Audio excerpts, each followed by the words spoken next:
Começamos a gravação. Boa noite a todos, mais uma vez. Uma reunião da Associação Médica de Conselheiro Lafayette, hoje, dia 26 de janeiro. O meu nome é Carlos Bom Tempo, sou presidente no momento da associação, e hoje estamos aqui com a presença ilustre do Dr. Luiz Hernani Meira, que é um especialista em ultrassonografia em emergência, tem um amplo currículo, eu até tive uma certa dificuldade para resumir, mas você me perdoe, tá? Em delicadeza, mas por questão de espaço, assim, de forma sucinta, né? Ele tem uma ampla experiência em medicina de urgência, em medicina intensiva, tem uma formação muito ampla nessa área. Ele também é angiologista e cirurgião vascular, e faz métodos de imagem também nessa área. Então, é uma pessoa aqui que tem um amplo conhecimento, é professor, coordenador na disciplina de emergência, laboratórios de simulação. Então, é uma pessoa com muita propriedade para estar aqui nos ensinando a respeito desse tema tão palpitante. E, realmente, quando nós mencionamos aí, eu recebi mensagens, pessoal falando, que tema pertinente, foi muito bom ter colocado e tal. Então, tem um grande interesse aí pela sua área de atuação, tá, Luiz? Seja bem-vindo e a palavra é sua. Obrigado, gente. Bom, primeiramente, eu queria agradecer o convite da querida Deise, minha colega de faculdade, colega de voleibol na faculdade também, jogava vôlei, e agradecer esse convite, é uma honra para mim estar aqui, tá? E vou tentar desvirtuar um pouquinho de palestra, mas é mais um bate-papo e trazer uma mensagem. Assim, tem gente que nós temos ultrassonografistas aqui presentes, temos cardiologistas, ecocardiografistas aqui presentes. É mais uma conversa sobre algo que estão chamando de novo, mas que não é novo. E eu gosto de começar sempre contando uma história.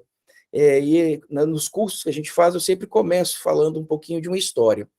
Eu estou com 25 anos de formado, e na graduação, o ultrassom nunca esteve no meu foco, né? Há 25 anos atrás já existia ultrassom, com certeza, mas durante a faculdade inteira, em momento algum, a gente teve algum contato com o ultrassom. Para não falar que a gente não teve nenhum contato, talvez no internato de cirurgia na faculdade, um paciente com dor abdominal ia fazer ultrassom para ver uma colecistite, uma colelitise, mas o interesse nosso e do cirurgião era ver o laudo, se era cirúrgico ou não. Mas conhecer, mexer, entender o ultrassom fez parte da minha formação durante a graduação. Isso persiste até hoje, né? Na graduação é pouco abordado, está mudando, já está mudando isso já há algum tempo, mas é uma coisa que a gente não tem contato, né? Talvez algum colega que na época de faculdade já pensasse em fazer radiologia, por meios próprios acompanhava um radiologista e teria contato com o ultrassom.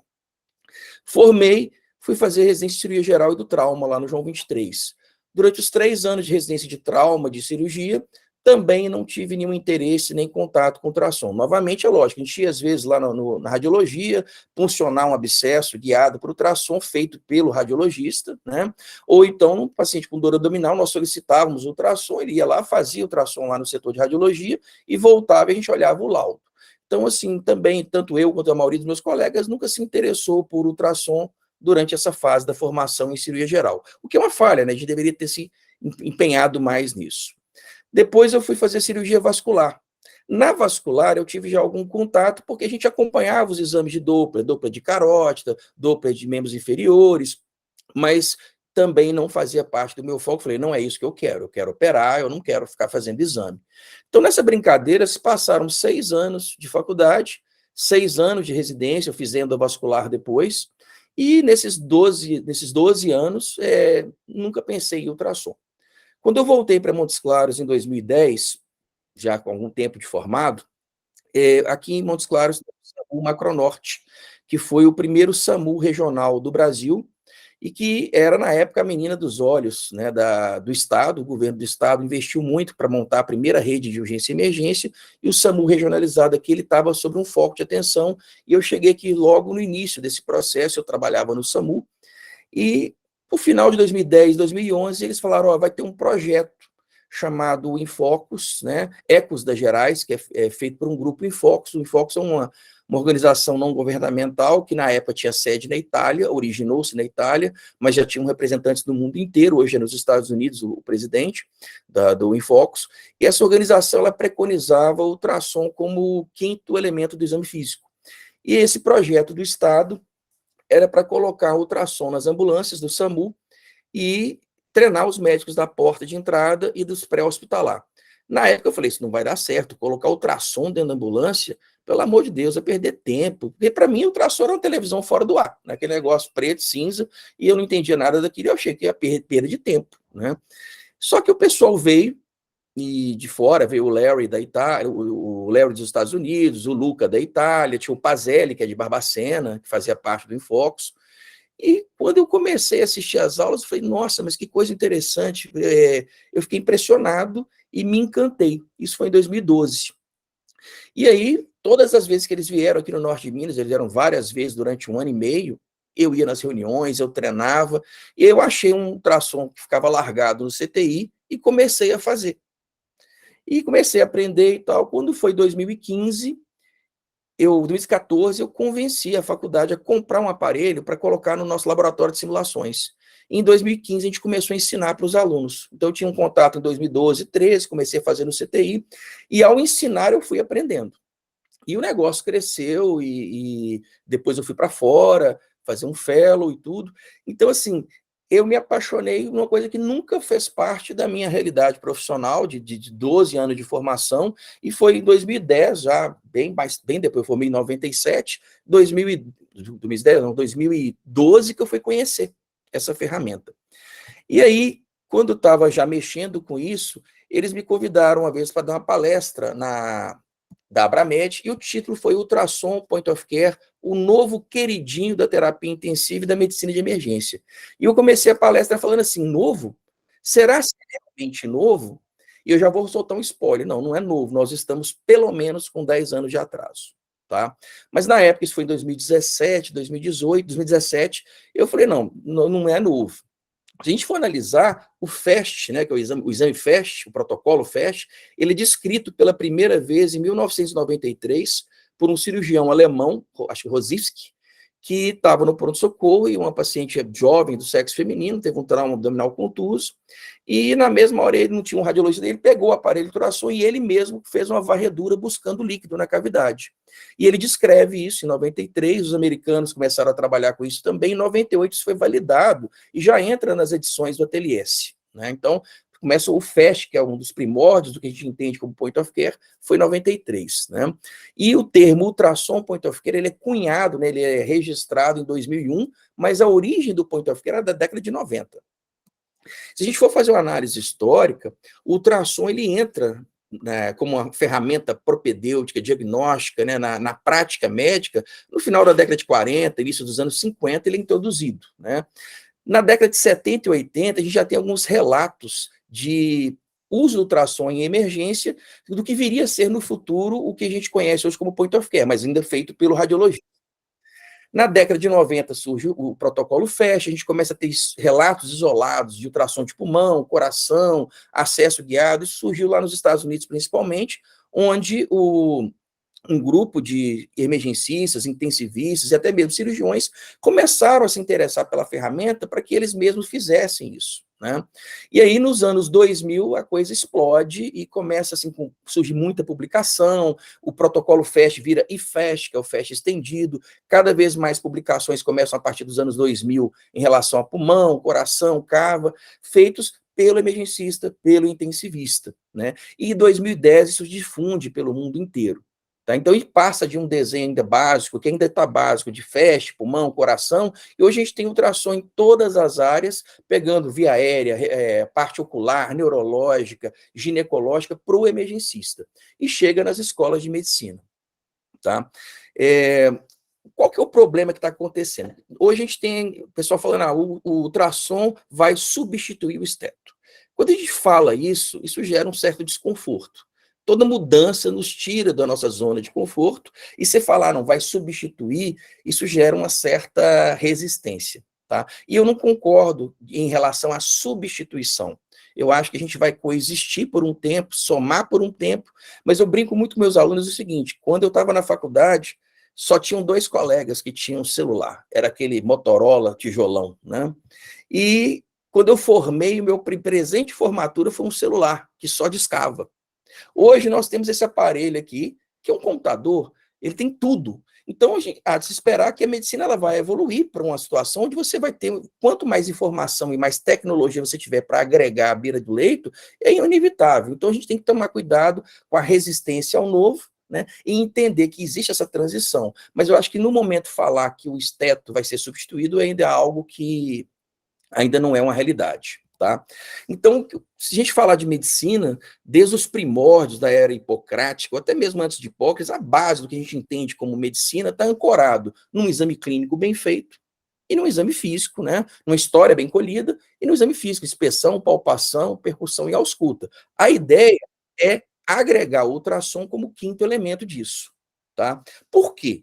Ó, o esteto ele surge nos anos 1800, o Laennec, na França, e ele começa, então, você vê que teve uma evolução, e houve uma resistência quando o esteto surgiu. Antigamente era colocar lá o ouvido no tórax do paciente até esse esteto que a gente tem hoje. Então a gente tem lá, desde a construção do que a gente conhece como medicina, aquela história, o médico à beira-leito, olhando, inspecionando, palpando o paciente. 1761, Weinberg descreve a percussão, né? E em 1819, o Laennec inventa o estetoscópio, né? E o James Hope, em 1830, descreve a ausculta cardíaca. Por que eu estou fazendo essa revisão histórica e essa evolução que nós não vivemos esse desenho, mas vivemos algo parecido, né, daquela corrida beira-leito, de ficar auscultando o paciente, e hoje, o nosso exame físico, ele é o mesmo de 200 anos atrás. A gente hoje faz a mesma coisa, né, depois que o esteto foi inventado, o nosso exame físico, ele é o mesmo. Só que nós temos um problema, a medicina está evoluindo, cada vez uma medicina mais protocolar, uma medicina até mesmo um pouco corrida às vezes, e nós estamos correndo um grave risco. Eu falo com meus alunos, a gente está perdendo a nossa capacidade de semiótica. Eu lembro dos meus professores que tinham uma base semiológica muito forte, de palpar, de auscultar, e eu vejo hoje o esteto virando enfeite de jaleco de acadêmico. Eu estava uma vez num restaurante com minha esposa e 2 colegas delas, foram alunos do Mário Lopes, eu também tive grandes professores de semiologia, e a gente estava comentando que é o seguinte, nós somos alunos de mestres da semiologia, fomos bons alunos e hoje somos professores, mas nós não conseguimos replicar para os nossos alunos a maestria de uma semiologia que nós aprendemos, e os alunos, aí parte é culpa nossa, parte é culpa dessa nova geração, mas o que está acontecendo hoje é que a gente tem delegado para a tecnologia a nossa capacidade diagnóstica. Tá? Então, hoje, essa facilidade que a gente tem de tomografia, ressonância, até mesmo ultrassom, outros exames, a gente tem delegado. Eu brinco que quando na minha época de cirurgia, a apendicite era na mão, né? Descompressão brusca dolorosa. A gente fazia um ultrassom de uma mulher para descartar a anexite. Hoje, Marcelo Vaz está aí agora, o colega nosso que entrou aí também, é muito difícil o cirurgião não operar uma apendicite se ele não pedir uma tomografia antes. Então, a gente está ficando dependente da tecnologia e está perdendo essa capacidade semiótica. E se deixar, hoje a gente coloca um tomógrafo na porta do hospital, o paciente faz a ficha, entra no tomógrafo e já chega para o médico para consulta com a tomografia pronta. Se deixar, vai ser isso que vai acontecer. Porque nós estamos indo aí para um mundo cada vez mais tecnológico. E aí, esse livro é muito interessante, que é o Evidence-Based Physical Diagnosis, que é um livro que fala da base do exame médico e das evidências da importância do exame físico. Né? E ele coloca exatamente isso, que antigamente a grande maioria dos diagnósticos eles eram baseados em semiologia, e que hoje, mais da metade dos diagnósticos são totalmente dependentes de tecnologia. Um exemplo que ele coloca nesse livro que eu acho muito interessante, eles pegaram um grupo de pacientes sabidamente com insuficiência tricúspide, né, uma regurgitação tricúspide, e consequentemente teria um sopro, e 22, de 42 examinadores, 22 detectaram o sopro e 20 não detectaram, mostrando uma sensibilidade da ausculta na casa de 50%.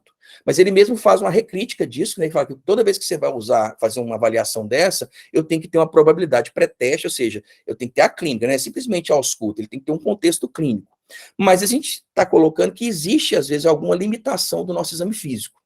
E aí eu coloco esse gráfico aqui, que é um gráfico que não é científico, mas assim, é o que eu quero ilustrar o que eu falei, que a gente tem o mesmo exame físico há 200 anos, inspeção, palpação, percussão e ausculta. Só que nesses mesmos 200 anos, a gente teve um avanço tecnológico exponencial e absurdo. E nesses mesmos 200 anos, a nossa capacidade semiótica diminuiu, a nossa acurácia do exame físico diminuiu.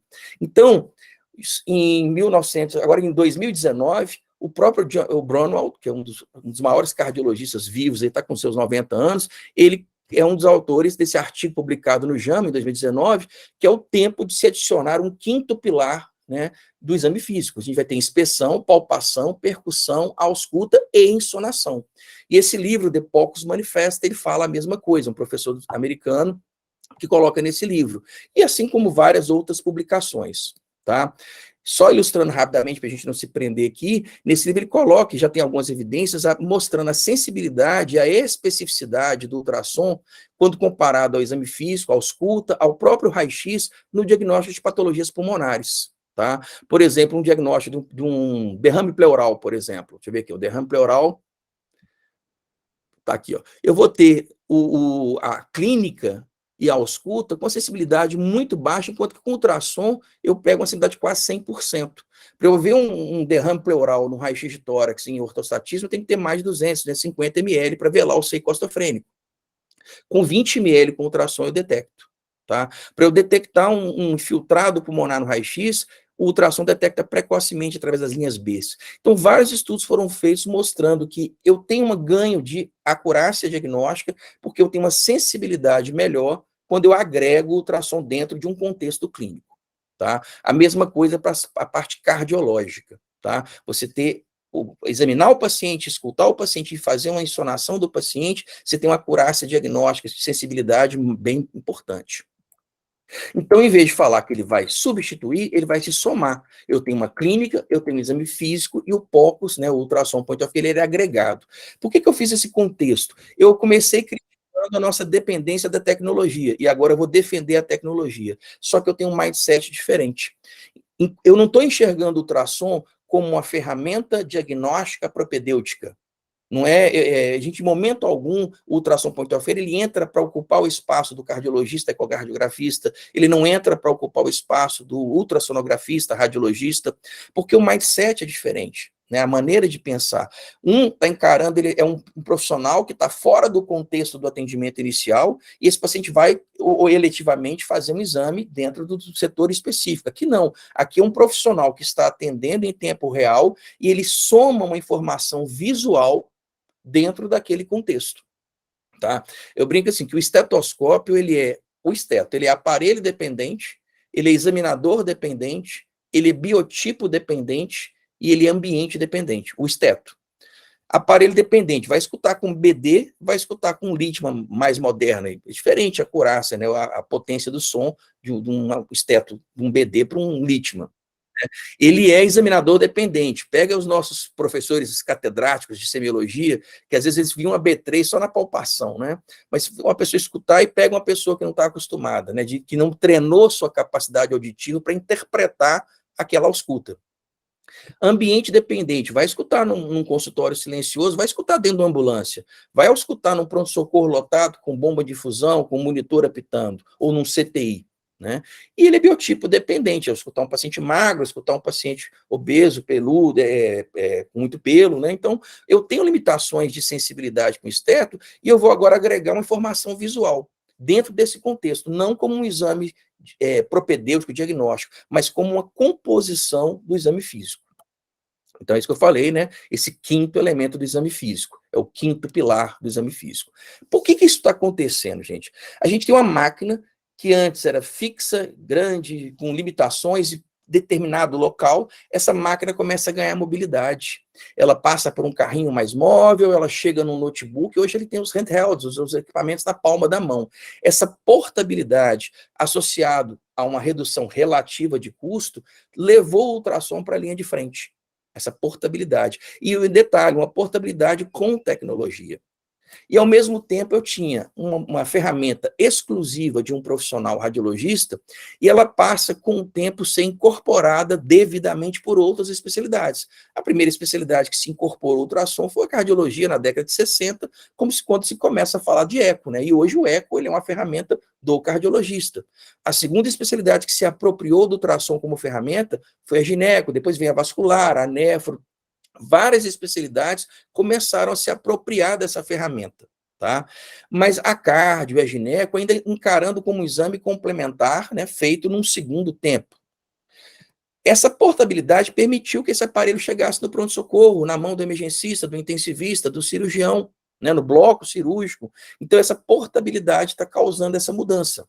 E hoje, como eu falei, a gente tem dispositivos manuais de rápido acesso na palma da mão, cada um mais moderno do que o outro, e isso vem se tornando uma realidade.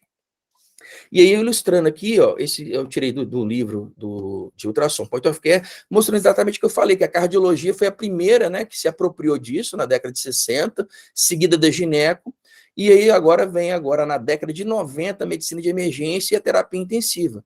E acredito que até os anos 2030, todos os profissionais vão ter ultrassom em algum momento. Tá? E aí venho a pergunta que eu falei lá no início, né? O novo não, nós estamos, se tudo começou na emergência na década de 90, nos 2000, 2010, nós estamos em 2023, nós estamos pelo menos com 10 anos de atraso. Eu fiz a minha residência de cirurgia do trauma no João 23, eu fui R3 em 2000. Já existia o FAST, mas a gente não fazia. Mandava, o paciente chegava, eu sou da época que ainda fazia lavado peritoneal. E tinha um radiologista lá, a gente levava lá na radiologia e o radiologista fazia ultrassom para ver se tinha líquido na cavidade. Eu trabalho com a radiologista aqui, ela fala, a gente não gosta de ir no pronto-socorro, a gente não gosta de fazer o FAST, eu faço ultrassom de abdômen. O FAST ele é outra coisa. Então, por isso que aconteceu essa transformação nos Estados Unidos e demorou para chegar aqui do profissional que está atendendo utilizar essa ferramenta de maneira objetiva para responder perguntas direcionadas e tomar decisão em tempo real. Tá? Então, nós estamos com esse atraso aí que tem que mudar. E esse atraso ele tem muito a ver com, como eu falei, com esse mindset, a gente se libertar, não de fazer rupturas, mas se libertar. Peraí, vamos trazer essa ferramenta, eu posso usar? Até onde eu posso ir? Né? E eu acredito que a educação é o principal ponto, né? Então eu acho que a graduação é o terreno mais fértil. Eu trabalho aqui com um pneumologista, que é o melhor aqui da cidade, e ele é mais velho, ele pega um raio-x de tórax e ele tira informações de um raio-x de tórax que eu sou incapaz de ver. Ele consegue, porque ele foi treinado a extrair uma informação de um raio-x de tórax de uma maneira muito mais sólida do que a gente foi e do que a gente está ensinando hoje. E se eu falar para ele que o ultrassom é mais sensível e é melhor, ele vai ter que mudar toda a linha de raciocínio dele. Ele vai ter que aprender o que é linha B, o que é linha A, o que é line sliding. Então, quando eu pego, se eu quero que isso faça parte do exame físico, eu tenho que ensinar na graduação, né? Para que já na formação do profissional, ele já saia com esse conceito e não seja como eu, por exemplo, que passei 6 a 12 anos sem ter contato nenhum com ultrassom. Isso já está acontecendo há algum tempo, né?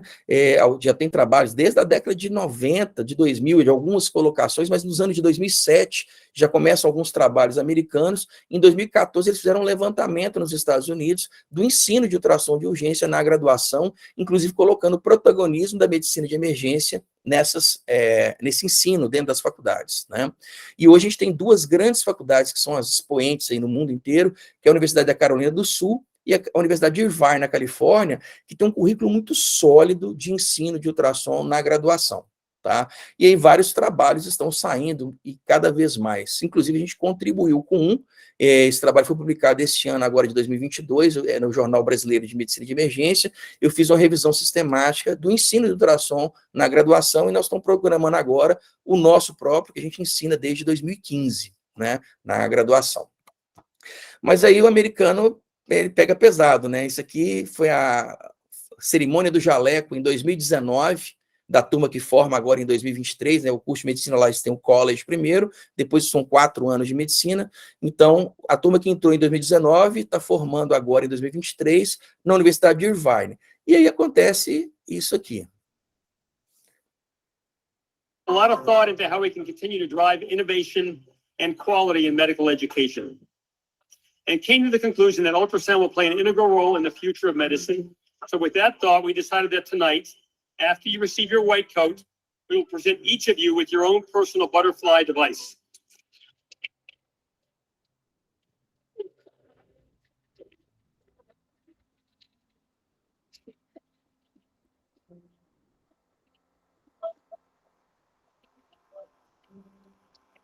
So congratulations, class of 2023. You were the first class in the nation to have their own personal ultrasound device. Então, vocês viram, né? Na cerimônia do jaleco, A lot of thought into how we can cada aluno ganhou um aparelho de ultrassom, e essa turma que forma agora esse ano vai ser a primeira turma onde todos os alunos daquela faculdade, ali, daquele ano, cursaram a faculdade inteira com seu próprio ultrassom portátil e estão formando.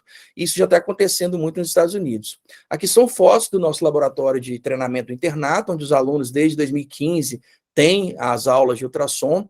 Nós temos um portátil da GE, temos o Venio 40 da GE e um da Terasom, né? E a gente faz os treinamentos com os alunos, aqui novamente na faculdade, já uniformizados, a gente faz todos os treinamentos com eles de avaliação de FAST, CAVA, avaliação pulmonar, janelas ecocardiográficas, né? Punção guiada, a gente coloca um dedo de luva com gel dentro de um frango e eles fazem a punção guiada, né? Para treinar acesso venoso guiado. E aqui, para vocês terem visto, aqui foi em 2016, né, os meninos treinando no FAST. Nós estamos aqui na sala do Lab 5, no exame do 10º período, Murilão aqui fazendo o exame, janela pericárdica. Olha lá, 2016. Agora ele vai fazer a imagem da cava. Perfeito. Enche o peito, a cava fechando. Isso.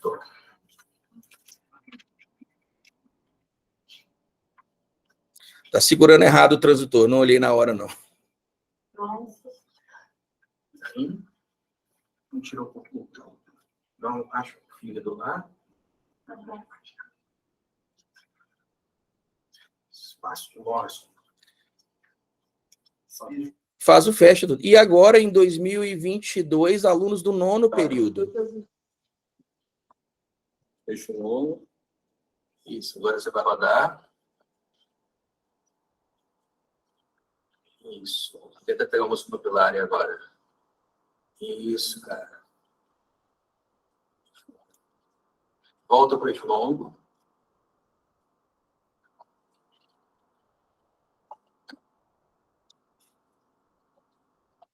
Nós estamos aqui na sala. De novo, que o 9º período, depois da aula teórica, onde os alunos têm acesso a todos os conceitos, princípios do ultrassom point of care, a gente vem para a prática, eles estão fazendo treinamento, e ela já está começando aqui, vamos lá, a janela paraesternal, eixo longo. Ela vai rodar e ver a paraesternal, eixo curto. Vamos ver se ela pega de primeira, ótimo. Paraesternal, eixo curto. Vamos pular para a subchifóidea, que é a janela do FAST, que a gente usa no IFAST. Botando gel.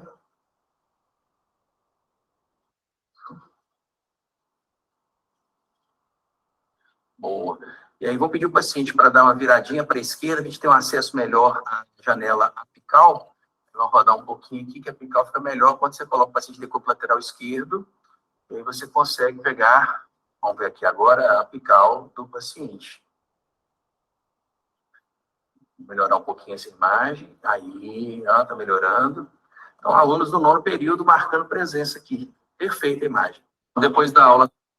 E treinando, quando eu estive à frente da coordenação da residência de emergência, os residentes, com frequência, a gente fazia treinamentos e cursos com os residentes da emergência. Hoje, os residentes da emergência eles estão fazendo a revolução. Até mesmo no João 23, a residência de emergência ela começou a estimular até os cirurgiões a querer mexer mais com ultrassom, fazer o FAST, né? No meu hospital aqui também, os residentes da emergência, eles se estimularam, os residentes da cirurgia passaram a ter o interesse também. E esse trabalho resultou, a gente conseguiu apresentar no Congresso Mundial essa demonstração, essa divulgação do que a gente tem feito e para fortalecer. Isso é um Congresso Mundial de Ultrassom, Point of Care. I would like to thank Dr. Bazelli for this opportunity. I don't speak Spanish, so I try to do it in English. I'm Dr. Hernani, and this is my colleague, Dr. Lilian. We are from Montes Claros, Minas Gerais, Brazil. And I'm going to talk a little bit about our experience with the WeFocus project at Minas Gerais. Starting in 2012, we were were trained by the Fox team, and it's changed, a huge change in our reality. It was amazing. And nowadays, we are using this knowledge in our job, in an intensive care unit in SAMU. I am a surgeon and critical care specialist, and I work in intensive care unit, and I used to... A palavra plantão faltou na hora. In my, how can I say, my duty, ultrasound every week.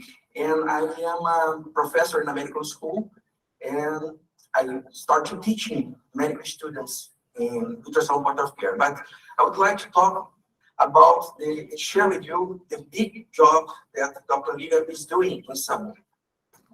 E aí a gente vai para fora, fazer o fellow lá em Boston, e essa foto eu tirei da faculdade, os alunos na aula de anatomia, eles tinham tido anatomia musculoesquelética, e aí tem um momento onde a equipe lá do Mass General Hospital vai lá para o campus, e os alunos têm um treinamento, eles têm contato desde a anatomia com ultrassom, na semiologia e depois nos internatos que eles fazem. Então, é longitudinal, uma construção. Aí eu tirei essa foto lá, depois da aula de anatomia, eles foram para esse laboratório, todo mundo treinando ultrassom, né? Aqui a gente é na formatura lá do fellow. E aí, gente, por que ele é o queridinho? Né? Por que usar ultrassom? Ele vai reduzir, às vezes, a necessidade de uma tomografia, não emite radiação, é rápido, comparável a outras modalidades, ele vai até o paciente, não tem que transportar, e eu posso reproduzir, repetir várias vezes. Não tem contraste, e eu faço uma correlação clínica em tempo real.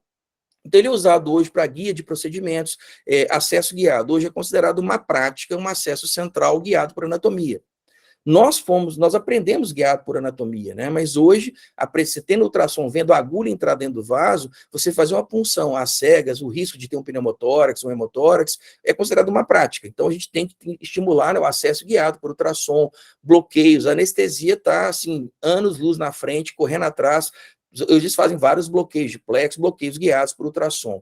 Orientar uma toracentese, uma paracentese. Então, os cirurgiões que antes dependiam, às vezes, do radiologista, estão fazendo agora guiados as punções. Né? Os diagnósticos à beira-leito, como o FAST, ultrassom de pulmão, cava, cervical, abdominal. Quando eu estava nos Estados Unidos, a gente tinha lá, eles tinham duas máquinas em cada setor, né? O pronto-socorro deles tinha 5 setores, e cada setor tinha 2 máquinas de ultrassom. E o próprio emergencista chegava, a dor abdominal, ele mesmo já fazia aquela avaliação, olhava a vesícula, olhava o rim, e chamava o cirurgião, e, se necessário, levava para fazer um exame de imagem na radiologia. Mas, muitas das vezes, a decisão era tomada ali, naquele momento, e depois o cirurgião participava dessa decisão conjunta. Então, isso já está acontecendo já há algum tempo e vai acabar acontecendo essa interação, né? E a gente vai deixar para tomar decisões muito mais fáceis e mais rápidas à beira-leito.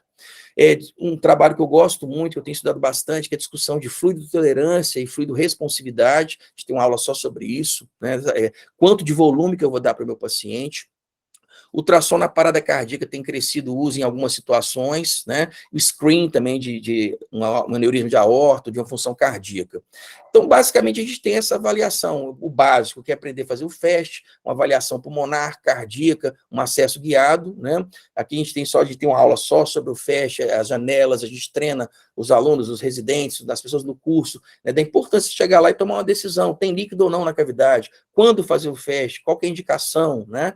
E a gente ter essa abordagem, você vê ali naquele momento se esse paciente está chocado, se o abdômen é o foco desse sangramento, né? O protocolo Blue de pulmão, onde você faz uma avaliação artefatual, né, de artefatos, eu acho muito interessante isso aí do protocolo, a gente tem uma aula só sobre isso, mas olha que interessante essa simplificação aqui, ó. O meu objetivo é avaliar a respiração num paciente com dispneia usando ultrassom. Essa avaliação ultrassonográfica, ela baseia-se na relação fluido-ar que a gente tem no pulmão, e essa relação fluido-ar vai gerar artefatos. E eu tenho que saber basicamente 3 artefatos. Eu vou perguntar se a pleura desliza ou não. Se a pleura desliza, tem um sinal da praia, né, na aula quem faz o treinamento já vai saber isso, se ela desliza, eu já posso excluir pneumotórax. Tá? Segundo ponto que eu vou perguntar, se tem linha A ou linha B. Se eu tenho uma pleura que desliza e tem linha B bilateral, fala a favor de edema agudo de pulmão, né, um edema hidrostático, ou pode ser também uma síndrome de desconforto respiratório agudo, uma doença intersticial bilateral. Tá? Se eu tenho linha B focal, fala a favor de pneumonia, contusão pulmonar. Se eu não tenho linha B, tenho linha A, ou é um pulmão normal, ou é uma doença seca, né? Uma asma, um DPOC, uma TEP. Já se não desliza, eu vou ter que avaliar outros pontos, né? A ausência de linha B, se tem o lung point, para falar que é pneumotórax, ou pode ser uma telectasia. Então, existe todo um fluxo que você consegue direcionar, junto com a clínica, com o exame físico, com o raciocínio que você tem. Se agregar o ultrassom, ele tem um fluxograma próprio, um protocolo próprio, para você direcionar qual seria a causa de uma insuficiência respiratória num paciente que chega, às vezes, sem uma história, sem você poder conversar com ele, e você, olhando ali, você vai ter uma sensibilidade melhor do que o raio-x. E aí você faz um padrão onde você compara coração, cava, pulmão, e você consegue agrupar as principais patologias respiratórias dentro de um quadro. Por exemplo, paciente com TEP. Se ele está com TEP, está chocado, eu tendo a ver o quê? Um VD dilatado, hipocinético, às vezes o movimento paradoxal do septo. A gente tem uma aula só sobre TEP, mas de uma maneira gritante. Um paciente com TEP maciça, aquele paciente crítico, grave, que às vezes eu não tenho nem como levar para fazer um anti-TC, eu olho lá, ele tem um VD dilatado, hipocinético, movimento paradoxal do septo. Né? Tem outros sinais, sinal de Macomb, o sinal da 60-60, que você vê fluxo, mas basicamente isso aqui. Aí você vê uma cava distendida e um pulmão com padrão A. Se eu chegar e olhar na femoral e na poplite e a veia está incompressível, eu já posso direcionar, assim, tem tudo para direcionar para uma TEP maciça, né? E assim, para demais patologias respiratórias, a gente tem esse protocolo que você vai direcionando, né? Pelo menos você descarta algumas. Do mesmo jeito, o coração, a gente tem que treinar, aprender a fazer as janelas ecocardiográficas, né? As principais janelas, fazer e interpretar. E com isso, hoje, ele entra como um auxílio muito importante naqueles pacientes com choque indiferenciado. Né? Eu tenho lá paciente choque hipovolêmico, cardiogênico, obstrutivo, a clínica nos direciona no diagnóstico, mas às vezes tem um paciente que tem um quadro, geralmente um choque séptico, né, que ele está com um quadro diferenciado. Qual que é o componente que está aqui agora?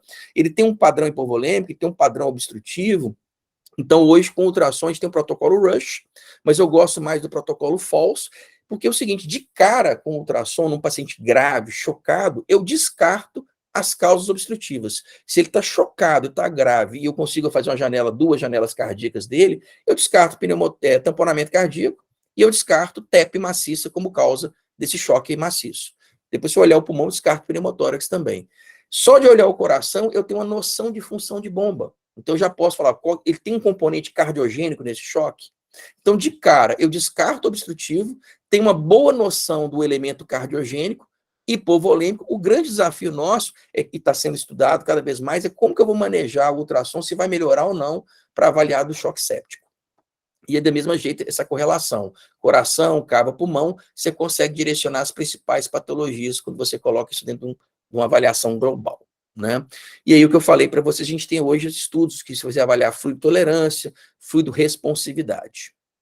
Protocolos para parada cardíaca, tem gente que gosta, gente que não concorda, o ACLS coloca como aceitável, mas não indicado, há o risco maior de você perder tempo, né? O paciente que está em um EPCR, que é um ritmo chocável, a conduta é chocar o paciente. Mas quando você pega um paciente em AESP, eu vou comprimir, fazer adrenalina e vou pensar no 5T, 5Hs. Aí vira uma situação meio empírica, porque como é que eu vou saber se ele está com tamponamento cardíaco? Como é que eu vou saber que ele está com a TEP? Eu não tenho história, ele está parado, eu não tenho outros achados, então o ultrassom ele é muito interessante para causas obstrutivas, né? Para as causas de parada, que seriam... Eu consigo, naquela avaliação do paciente em AESP, descartar uma TEP maciça, às vezes, como a causa da parada, descartar um pneumotórax, descartar um tamponamento cardíaco, né? Essas causas obstrutivas aqui. Esse outro protocolo é muito interessante, que é o GUSS, também eu não vou me prender ele, que isso é uma aula específica, mas tem vários protocolos, onde ele faz também essa avaliação em vários pontos pulmonares e direciona as prováveis patologias, do mesmo jeito a parte cardiológica, cava, e na parada. E hoje a gente está avançando cada vez mais, né? A gente já, como eu falei, o emergencista, o cirurgião, eles estão fazendo já uma avaliação abdominal. Chegar paciente no pronto-socorro, com a dor abdominal, a dor lombar, olhar o rim, você vê que ele está com hidronefrose, ou uma pielonefrite, a gente consegue direcionar esse paciente. Nem sempre a gente vai ter... O que eu tenho percebido, às vezes, no meu hospital, às vezes é difícil você conseguir um ultrassom à noite. Então, por exemplo, para uma paciente com cólica renal, o pessoal está partindo direto para a tomografia, em vez de fazer ultrassom primeiro. E, às vezes, se a gente começar a pegar a mão, treinar, cirurgião, emergência, a gente consegue não fazer o exame do radiologista, mas tomar uma decisão à beira-leito, ter uma informação a mais para nortear, né? E o que eu estou querendo aprender agora, eu ainda não faço, mas assim, já nos Estados Unidos, todos os intensivistas têm feito o ultrassom transcraniano. Meu CTI aqui, por exemplo, que eu trabalho, a gente tem aqui, eu trabalhava, né, saí agora, mas 50% dos pacientes eram pacientes neurológicos. Então, assim, a gente sabe, para paciente com AVC, a monitorização de vasoespasmo, se eu fizer ultrassom da cerebral média, calcular o índice de Lindegard, você consegue acompanhar muito bem essa parte de perfusão cerebral, bainha do nervo óptico. Então, a gente tem uma infinidade de ações. Aqui são fotos que eu tirei também lá nos Estados Unidos, punção de uma de um derrame articular, né, feita punção para líquido articular, guiando uma toracocentese, uma paracentese, né? E por que a gente está atrasado? Primeiro que não tinha especialidade de medicina de emergência no Brasil, e ela foi o grande protagonista disso. E havia um certo, não digo desconhecimento, mas o intensivista do Brasil, ele demorou a atinar para essa possibilidade. Faltava, então, esse mindset e faltava treinamento. Mas o grande empecilho é a indisponibilidade de aparelhos na linha de frente. Geralmente, o que acontecia, e está mudando, o aparelho que a radiologia não quer mais, velho, e ela ganha um novo, eles colocam no CTI, né? Pronto-socorro é o mais velho de todos. Então, você começar a brigar para ter um bom aparelho no pronto-socorro, para ter um bom aparelho no bloco, um bom aparelho no CTI, isso está mudando agora, graças a Deus, a gente ter a disponibilidade, porque é caro ainda você ter um dispositivo portátil. A gente depende que a instituição que a gente trabalha invista nisso, tá? Então, a gente tem que ensinar, ter treinamento, curso, isso está acontecendo, né? A gente está ampliando cada vez mais cursos na graduação, cursos para os residentes, para os médicos, né, disseminando a importância de ter aparelho de ultrassom nos departamentos de emergência. E a gente está tendo essa evolução, né, o famoso quadro, né, da lição de anatomia do Dr. Nicholas Tupi, um quadro de Rembrandt, de 1632, no Congresso Mundial eu roubei esse slide, que mostrava, né, na anatomia, aquela pintura clássica da anatomia, de todo mundo ali olhando o corpo humano com interesse do que era novo, né, da descoberta, onde na época para eles era uma descoberta, e aí eles fizeram isso aqui, né? O Rembrandt deve estar remoendo no túmulo depois disso aí, mas é o que acontece hoje. Você chega no pronto-socorro, você tira o ultrassom e começa a fazer, todo mundo fica ali olhando. Então, é uma novidade ainda para a gente, apesar de a gente estar um pouco atrasado. E aí eu termino com essa colocação, esse quadro, né, o efeito Dunning-Kruger, parece que ele foi feito para o ultrassom point of care, porque é o que está acontecendo, é o que nos preocupa, né? E a gente, quem tem acesso à ferramenta, e aí fala, nossa, eu sou o cara, eu sei fazer, e começa a fazer. Só que nessa fase você é o incompetente inconsciente, ou seja, você não tem consciência de que você não sabe, você acha que sabe. E aí que está o erro de você queimar a ferramenta, de você errar diagnóstico, subdiagnosticar ou superdiagnosticar. Aí vai chegar um ponto onde você fala, pô, é mais complicado do que eu pensei, né? Aí você começa a ter a consciência da sua incompetência, né? Eu estou falando incompetência porque existe já um gráfico já sobre com esses termos, né? O incompetente inconsciente, o incompetente consciente, aí depois você começa a ter a consciência de que, peraí, eu vou estudar isso aqui agora, eu vou aprender, e você começa, então, assim, uma curva mais sólida, né? Se começar a fazer sentido, até que você se sente que sabe fazer algo. E mais do que isso, da gente não se precipitar, é saber o limite. Até onde que eu vou no Eco Point of Care. O que eu coloquei lá atrás, hoje, várias especialidades já puxaram o ultrassom para si. Anestesia, tem vários nefrologistas no seu consultório, acesso de diálise guiado por ultrassom, avaliação córtico-medular de hidronefrose no próprio consultório do nefrologista.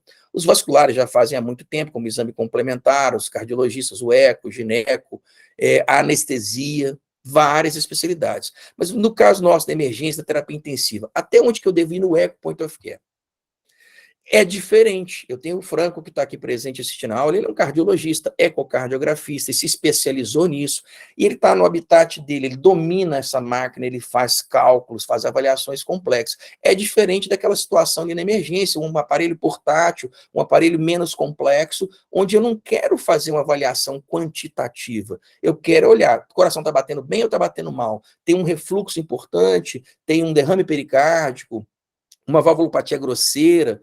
E mesmo quando eu comparo CTI com emergência, é diferente. O paciente CTI já tem diagnóstico, o ambiente é mais controlado, é mais tranquilo, eu tenho um pouco mais de tempo, Enquanto que no pronto-socorro lotado, então esse mindset vai depender, né, essa aplicabilidade, até onde eu vou, depende do que eu sei, mas também do ambiente que eu estou. Então a gente não pode confundir e querer ocupar espaço de outros colegas, tá? Mas isso é uma realidade, a gente tem que buscar as evidências, e eu falo, depois de tanto defender, eu tenho que falar assim, não existem muitas evidências, existem evidências importantes na facilidade diagnóstica, na sensibilidade, mas eu estou preparando até uma aula agora para o Congresso Mineiro de Terapia Intensiva, onde eles me perguntaram das evidências.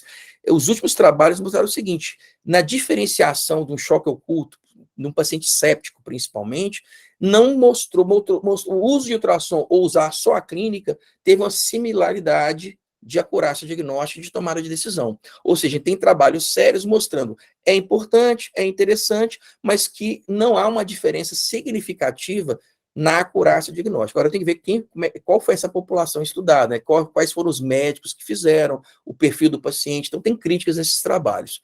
Mas a gente tem que buscar as evidências e com calma, né? Mas é um caminho sem volta. A gente sair daquela coisa e saber que tem algo diferente lá fora, tá? A gente publicou, o ano passado, o Guia Prático de Ultrassom, esse é o livro de referência da prova de título da Sociedade Brasileira de Emergência, onde a gente coloca isso, o que pode ser feito na emergência, uma avaliação ginecológica rápida, uma avaliação abdominal, mas muito focado mais na parte de insuficiência respiratória, choque, procedimentos que a emergência, que a terapia intensiva podem fazer, e a Abramed tem o curso, que é o USME, né, o Ultrassom de Medicina de Emergência, que é o básico de 20 horas, são 8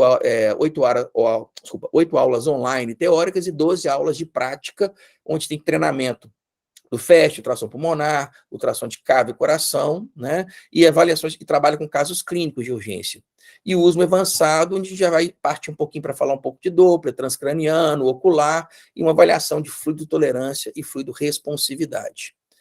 Então, gente, como eu falei, não era para dar uma aula sobre ultrassonografia, mas apresentar para aqueles que já conhecem, fortificar a importância desse tema, para aqueles que não conhecem, dizer, ó, tem uma coisa que está acontecendo, a gente está correndo atrás, e eu sou um defensor muito fiel disso, vivi isso lá fora quando eu fui ver, tenho estudado bastante, e eu acho que isso é um diferencial, para grande parte dos especialistas vão ter essa ferramenta, o que a gente tem que mudar é esse conceito.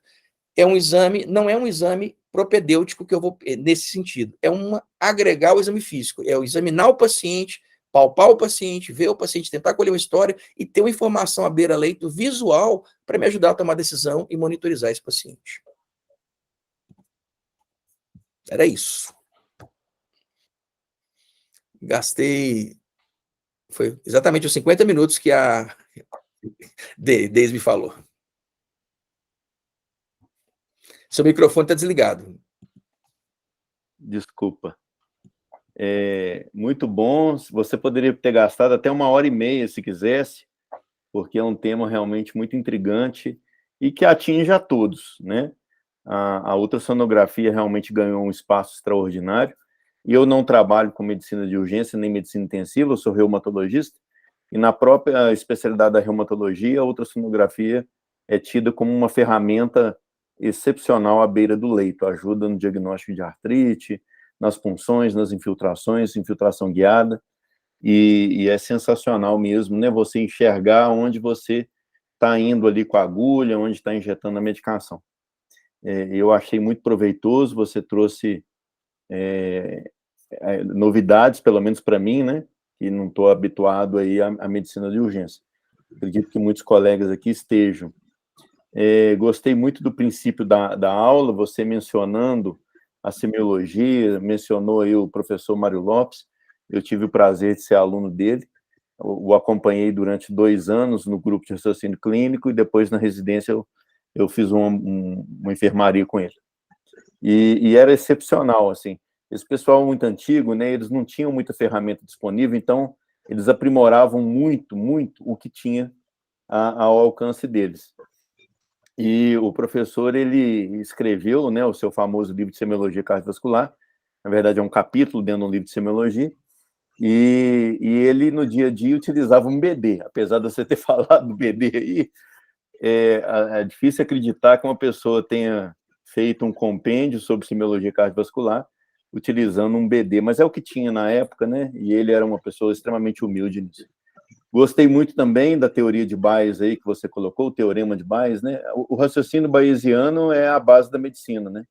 Então, se a gente não tem uma probabilidade a priori, a gente realmente não vai chegar a uma boa probabilidade a posteriori, né? A probabilidade pré-teste é fundamental. Eu vivo isso o tempo todo com o exame de FAM. As pessoas pedem FAM, o FAM se tornou aí um exame banal, não deveria, ele é um exame complexo, e as pessoas ficam solicitando FAM dentro de provas reumáticas, e aí aquela quantidade imensa de FAM positivo, sem nenhum contexto clínico subjacente, e o paciente fica temeroso, achando que tem lúpus e tal. Então, eu gostei muito de você chamar a atenção da probabilidade pré-teste, a importância dela. Nada adianta ter tecnologia, um aparelho de ultrassonografia extremamente avançado, uma ressonância com sei lá quantos Tesla, tomografia, não sei quantos canais, sendo que a essência, que é a probabilidade pré-teste, que é o exame clínico, não foi feito de forma adequada, né? Não vou ficar delongando muito, não tem nem como ficar falando isso, e quero abrir aqui as palavras. Eu percebi que a Isabela Lemos levantou a mãozinha primeiro, vou dar a palavra a ela. Pode abrir os microfones, já liberei de todo mundo aí. E depois o Bianchi também levantou, na sequência ele faz a sua pergunta. Vamos lá, Isabela. Boa noite, né? Achei o tema bem interessante, né? O Luiz Hernani expôs com bastante clareza o tema, mas é para acrescentar mesmo que, né, a gente participa lá da emergência do João 23, né? Tanto eu quanto o João Paulo, nós somos plantonistas atualmente lá, e o ultrassom realmente veio junto com a medicina de emergência mesmo, a residência da emergência, né? Entrou muito forte com o ultrassom. A gente já tinha no CTI, mas o aparelho até já tinha sido roubado, inclusive. Então, assim, é bem complicado essa situação. E hoje a gente está tendo praticamente um em cada setor do hospital. E está tendo um treinamento agora, inclusive, com a enfermagem, para punção de acesso venoso, confirmação de sonda vesical de demora, sonda nasentérica. Então, assim, agora, inclusive, a enfermagem está manuseando o ultrassom e os residentes realmente agora só fazem acesso guiado. Tanto PIA, que é uma coisa assim que eu achava muito difícil fazer guiado, os residentes fazem agora com o pé nas costas. Então, assim, muito mais seguro, rápido e melhor para o paciente, né? Então, assim, acho o tema bastante pertinente. Ano passado eu fiz um curso de ultrassom de tireoide, mas com o objetivo mais de rastreio no consultório mesmo, e acabei comprando um ultrassom portátil Wi-Fi mesmo para usar.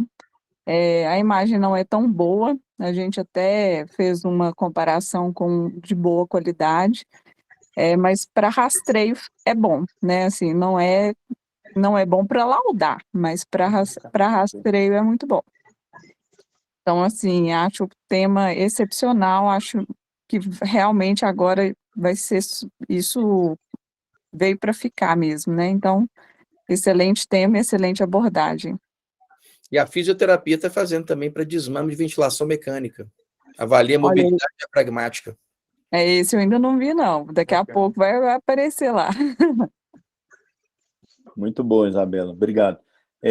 Luiz Hernani, você tem, inclusive, um curso, né? A gente fez o curso. A história desse curso, rapidinho, é interessante. Eu dou aula na faculdade de ultrassom desde 2015, que a gente introduziu o ultrassom na graduação. E aí, quando veio a pandemia, a gente teve essa dificuldade de dar as aulas e tal, e tinha muito aula online. E eu criei o hábito de convidar colegas de fora para assistir às aulas. Já que eu estou fazendo online com meus alunos aqui, eu vou convidar o colega e chamei o Vitor Benicar, que é um jovem emergencista lá de Santa Catarina, para assistir a aula. Aí eu dei uma aula, dei aula de choque para os alunos. Quando acabou a aula, eu despedi, o Vitor me ligou. Fernando, você está ficando doido? você está ensinando esse negócio para os meninos aí, os médicos estão doidos querendo aprender isso. Vamos montar um curso. Ô, Vitor, você está em Santa Catarina, eu tenho Montes Claros. Não, você vem para cá. Nós montamos um curso à distância junto, discutindo, dividimos. Fui a Santa Catarina, dei 2 cursos em Balneário Camboriú e em Florianópolis. Depois me chamaram para dar um curso em Fortaleza. Depois eu fiz em Belo Horizonte. Aí, quando a gente viu, a gente tinha montado um curso, a gente estava viajando para dar esse treinamento. Aí, a Abramed, a gente deu o curso para a Abramed, ele virou o curso da Abramed Minas, e agora a Nacional pediu o curso. Então, o nosso curso vai virar o curso oficial da Nacional, só que vai mudar, que vão ser mais aulas e vão ter outros colegas gravando as aulas, porque o nosso curso aí que eu mostrei, a gente tem 10 aulas online que a pessoa assiste, e o encontro é só prática e caso clínico. E vai manter o mesmo desenho, só que vai ter, outros colegas vão estar falando do Brasil inteiro, então vai virar a Abramed Nacional o curso. Maravilha. Depois nós vamos compartilhar no grupo lá da nossa associação os dados para quem se interessar fazer o curso, o link, maiores informações. Bianchi, a palavra é sua. Tudo bem? O Hernani aí era de esperar que a aula fosse excelente, né? O tema é um tema empolgante, a gente gosta, né, Hernani? Ultrassom a gente gosta. Claro que a minha restrição é só a parte cardíaca, mas é empolgante. E o que ele citou, e é muito importante, a gente não pode esquecer da semiologia de maneira alguma, tanto que eu sempre faço eco com esteto pendurado no aparelho, é sempre uma auscultazinha básica antes, para direcionar. E o mais importante é esse entendimento, não achar que, na verdade, o exame não vai ser dividido com ninguém. O FAST ele veio para ocupar uma lacuna que a gente, do cotidiano, dos ambulatórios, das agendas, não faz. Aquele paciente que está na urgência, que eu, como ecocardiografista, não tenho como deslocar da clínica para poder fazer esse paciente no hospital, você não tem um especialista. Então, esse conhecimento geral é muito importante e não tira exame de ninguém, na verdade. É um rastreio, é uma forma de rastreio para complementar a ausculta, exame clínico, igual a Hernani citou muito bem. Eu lembro, na época que eu fiquei aqui na Federal de Juiz de Fora, na semiologia, um tempo, na semiologia cardiovascular, e com os alunos a gente fazia sempre essa observação. O exame é importante, a imagem é muito importante, mas o mais importante é você saber o que você está procurando, porque senão você está com a lanterna em mão de cego. Então, se você não tiver o diagnóstico clínico antes, se tiver uma orientação e uma ausculta bem feita, como o caso da cardiologia, e também das outras áreas, da pneu e da cirurgia, você vai ficar ali procurando o que você não sabe. Esse conhecimento das patologias é muito importante, senão, na verdade, o exame ele é totalmente ineficaz. Parabenizar o Hernani, foi extremamente didático, uma aula muito empolgante, muito boa, e espero que tenha as próximas aí, com certeza. Agradecer também a Deise e o Olavo, que estão usando a nossa turma aí, e estão sempre prestigiando os colegas aí. Deixar uma boa noite para vocês aqui, que eu estou na correria aqui também. Um abraço, Hernani, um grande abraço, meu amigo. Obrigado, viu, Bianchi? Seja bem-vindo. Obrigado a vocês. Obrigado, Franco. Valeu. Acho que o Marcelo Vaz aí está com a mão levantada também. Vamos chegar nele. A Adriana Lacerda levantou a mãozinha primeiro.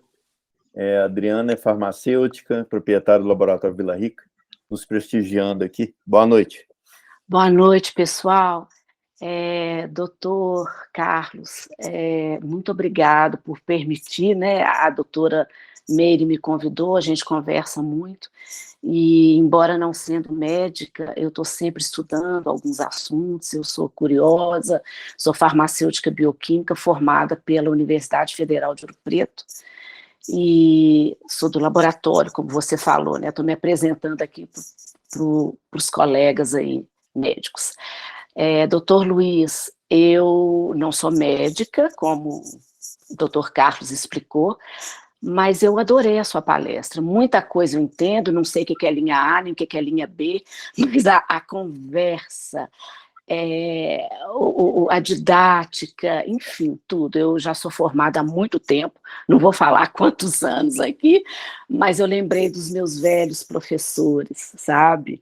Então, essa questão da semiologia aí, fazendo um paralelo com a minha área, eu sou da época que a gente diluía sangue total, que a gente pipetava com pipeta de vidro na boca. Hoje a gente não abre tubo de ensaio mais, tubo de sangue mais, é tudo automatizado e tal, mas existe uma grande diferença em quem sabe homogeneizar um tubo, abrir um tubo, diluir uma amostra e para essa moçada que está saindo agora das escolas. Então, eu estou sempre lá no laboratório com o pessoal, agora eu falo mais, ensino mais do que fico na bancada, sabe? Dentro do meu espaço, do meu negócio, eu estou mais ensinando também, porque é importante a gente ter essa parte, que eu acho que realmente é o conceito, né? Um conceito mais bem segmentado e plantado na gente, né? Então, eu gostei muito, tá, doutor Carlos? Muito obrigado por abrir esse espaço para mim. Hoje eu estava fazendo fisioterapia lá com a Meire, falei, Meire, que dia que tem outra palestra? Ela falou, hoje, vou te convidar. Então, eu pedi a ela que sempre me convidasse, e eu agradeço muito a Associação Médica de Conselheiro Lafayette por esse espaçozinho, viu, doutor Carlos? Muito bom. Muito obrigada, viu? Eu acho que vocês que são médicos têm muito mais perguntas e vai ser muito mais proveitoso. Então, boa noite para todos. Muito obrigada, doutor Luiz Hernani. Parabéns. Parabéns, viu? Gostei muito. Obrigada. Seja sempre bem-vinda, tá, Adriana? Ai, que bom, doutor Carlos. Você compartilhar o seu conhecimento conosco nos enriquece muito. Muito obrigado. Tá? Eu que agradeço. É um prazer e uma honra, viu? O nosso colega, doutor... Obrigado. Boa noite. O nosso colega, doutor Carlos Assis, tinha levantado a mão lá no início, aí eu darei a palavra a ele, o doutor Carlos, depois o doutor Marcelo, depois o doutor Alexandre Patrus. A palavra é sua, meu caro Carlos Assis. Seu microfone está fechado. Aí. Boa noite. Parabéns, Luiz Hernani, pela aula. Eu acho que fiquei muito feliz de saber que o ensino da ultrassonografia já está tão avançado nas escolas de medicina, né? Eu também sou da época que não se falava em ultrassom na escola. Eu fiz minha residência também em cirurgia geral, onde não se falava em ultrassom também. Passei pelo João 23, também não se falava em ultrassonografia. Primeiro que trouxe ultrassonografia lá no João foi o João, que veio dos Estados Unidos, eu esqueci o sobrenome dele. Seu fone está desligado. É João Batista, né? João Batista Rezende. Ele está no Canadá agora, ele está lá no Canadá, né? Toronto. Eu estava lá em 1998, quando ele voltou do fellow nos Estados Unidos, ele trouxe essa novidade e também falava que já estava muito atrasado, né? Eu vejo muito positivo o ultrassom, aí uma pergunta. Existe uma ansiedade muito grande do clínico emergencista e do cirurgião emergencista por um diagnóstico. E nós ainda vivenciamos pacientes que obtuam num aparelho de tomografia, num aparelho de ressonância magnética. Será que vamos ver um dia que isso vai acabar? Bom, primeiramente, esse paciente não deveria estar na tomografia, né? Não se leva paciente instável para tomografia. Então, ele não deveria obtuar lá. Mas, assim, sim, é o que está acontecendo, assim. Se identificar um paciente, o que acontecia antes? O paciente chegava com choque. Se ele tivesse estável, ou eu conseguisse estabilizá-lo, óbvio, a tomografia é padrão ouro, né? Qual que é a contraindicação do FAST? É indicação de laparotomia. Se ele chega com indicação de laparotomia, não tem que fazer nem tomografia, nem nada, é bloco. O Marcelo vai falar aí depois, o Marcelo é cirurgião, eu fui, né, não sou mais, não exerço mais nem a vascular, nem a geral, hoje é só intensivista só, e aí, assim, indicação de laparotomia. Agora, se ele está instável, ou ele vai para o bloco, ou eu tenho um FAST, ele vai me ajudar muito, diminui a laparotomia branca. Não renega a tua origem. Não, eu coço muito adrenum-tórax lá no CTI, mas aí eu acho que o ultrassom ele vai ter esse papel cada vez mais. O cirurgião, o emergencista, ele vai aprender essa ferramenta dentro dos limites. Eu tenho discutido muito com os meus colegas, é a aula que eu vou dar no Congresso Mineiro. Eu cheguei para um emergencista e falei assim, até onde o emergencista deve ir com o ultrassom, o eco? Tudo, tem que saber tudo. Complicado. Aí cheguei para o outro, até onde você deve ir? Até onde você souber. Falei, essa foi a resposta mais política. Eu acho que não, eu tenho que ver qual que é o meu objetivo, eu não tenho que fazer análises quantitativas, mexer com Doppler, senão eu vou deixar de ser emergencista intensivista, eu vou ficar fazendo eco. Não, eu tenho que usar o quê? Qual que é a minha pergunta? No trauma, tem líquido livre? Eu não quero saber se a vesícula está espessada, se o fígado é heterogêneo. Tem líquido ou não tem? Eu quero tomar uma decisão. Aí eu quero saber numa parada lá, tem tamponamento? VD está aumentado? É um sinal de TEP?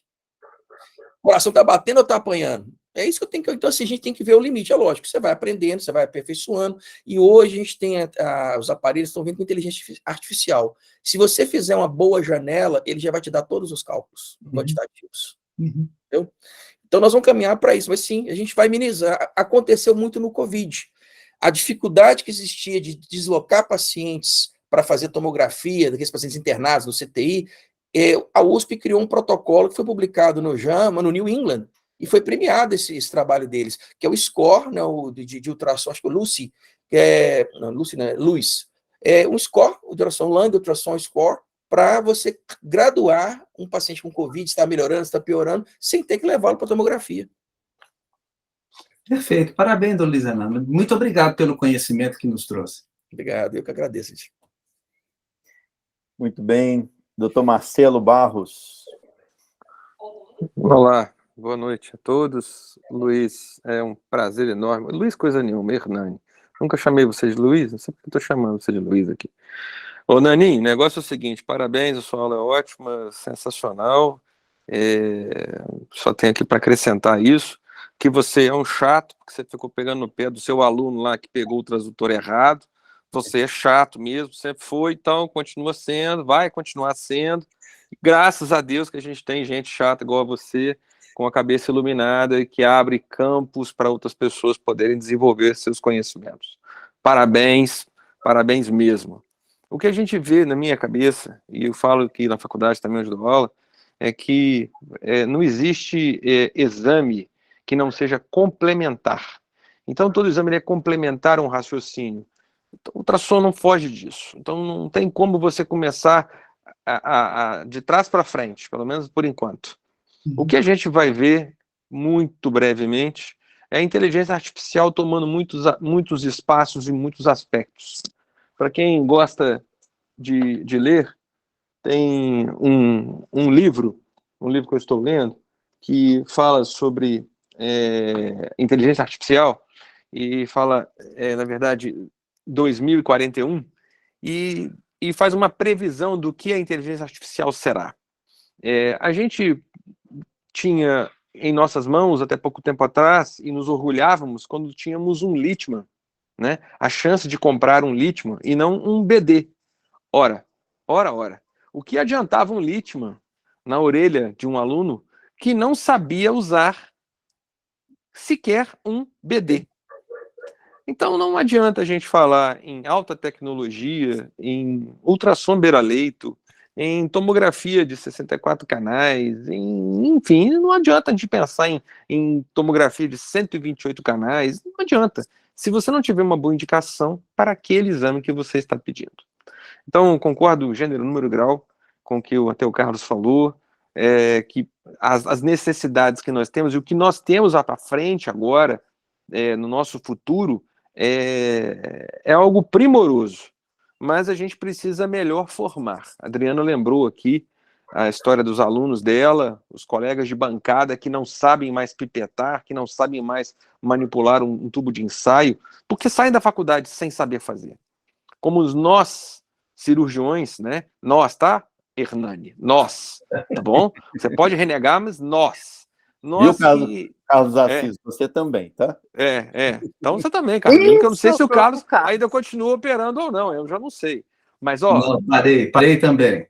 Aí, bando de renegado. Mas é o seguinte, não tem problema não. A gente encara isso daí e resgata os caras, entendeu? Porque cachorro que experimenta sangue, não adianta você querer dar ração para ele depois. Entendeu? O meu aqui em casa, o que experimentou sangue, acabou. Agora eu fico olhando pra minha cara e falo, cadê a carninha? Né? Ração não rola. Então, cara, não adianta a gente pensar em alta tecnologia se a gente não pensar no básico, que é evidentemente o exame físico do paciente. Lembrar que nós vivemos em uma ilha de prosperidade, em nossas pequenas ilhas, de nossas cidades desenvolvidas, mas nós moramos em um país continental com realidades muito diferentes. Então, lugares onde o estetoscópio BD é a grande ferramenta.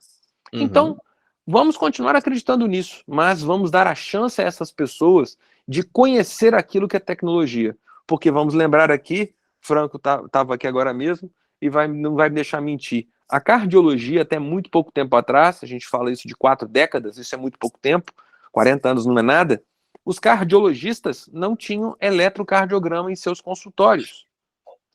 Eles tinham um aparelho rudimentar, um esteto rudimentar, e BD. pediam um não era nem BD, era um esteto parecido com o esteto de Pinar, que é o que usava na obstetrícia, que hoje em dia é substituído pelo ultrassom.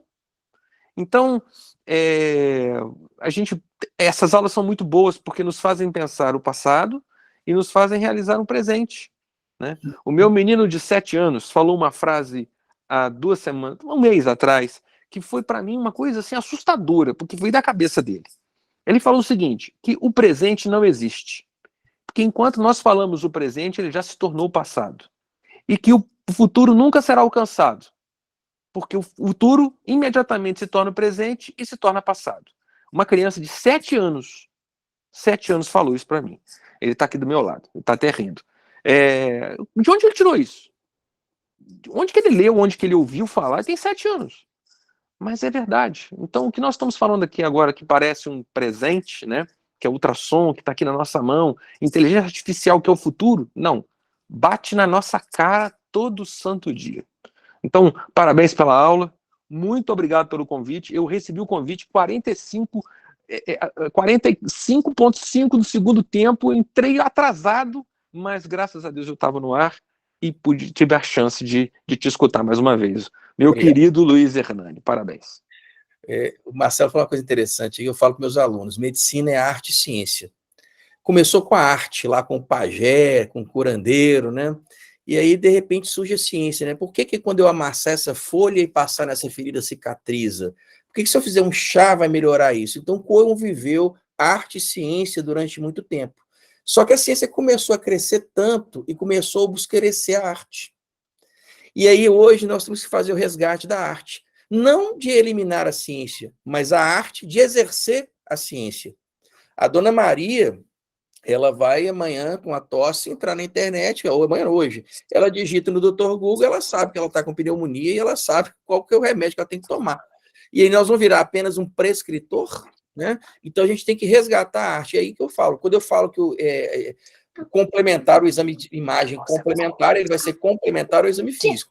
Mas quando eu agrego o ultrassom ao exame físico, eu não estou encarando ele como um exame complementar, eu estou encarando como uma ferramenta, como o esteto virou uma ferramenta. E aí eu começo a fortalecer o exame físico, porque eu trago uma informação visual. Eu tinha informação visual da inspeção, uma informação tátil da palpação, uma informação auditiva, mas agora eu tenho um reforço visual. Então, é um outro modelo, né? Encarar uma ferramenta para o exame físico, para raciocínio, junto de um contexto clínico, pré-teste. Tá? Excepcional, né, a sua colocação aí, tá, Luiz Hernani? O Marcelo brilhou também, né, falou muito bem, tem uma palavra muito boa. Ele citou aí inteligência artificial. A gente tem que ter muito cuidado aí, porque se a gente perder a arte, como você falou, nós vamos perder a profissão, né? Porque a inteligência artificial vai assumir um papel cada vez mais relevante na medicina, na prática da medicina. Hoje eu li uma reportagem na Exame, não sei se vocês viram aí, que tem aquele chat GPT, que é um aplicativo de inteligência artificial que conversa com você, etc.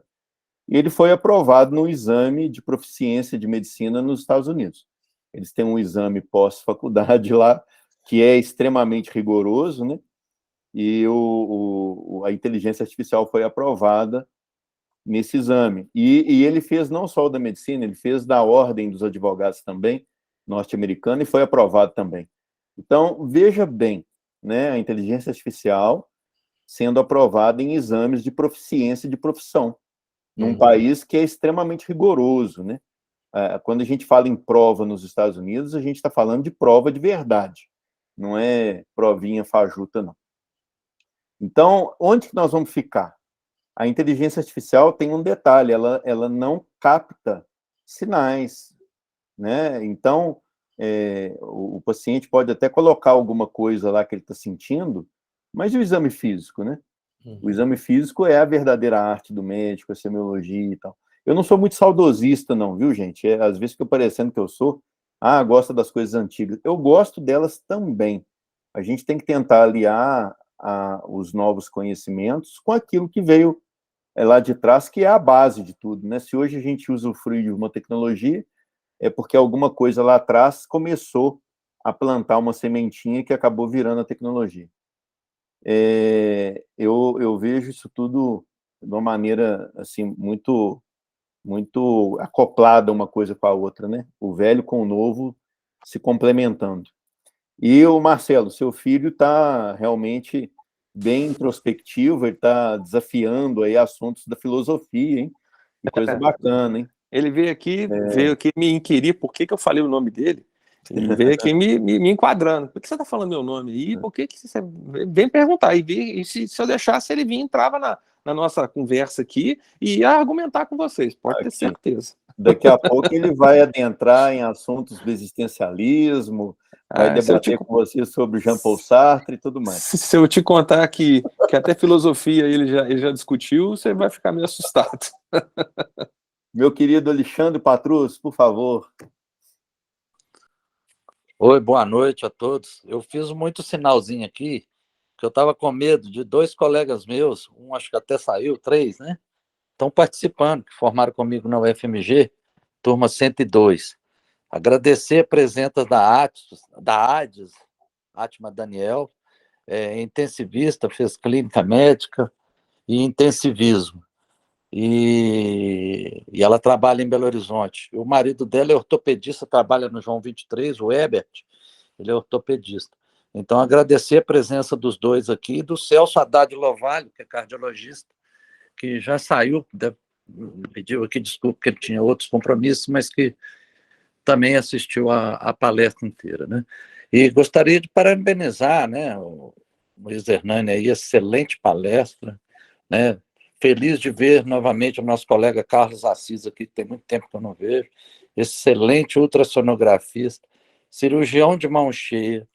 Lembro de um plantão que eu estava dando, eu era clínico ainda, eu tinha feito residência de clínica médica, e estava lá no Hospital Maternidade São José, eu não sei se o Carlos vai lembrar disso, lei de Velpor, né? Doenças vêm aos pares, né?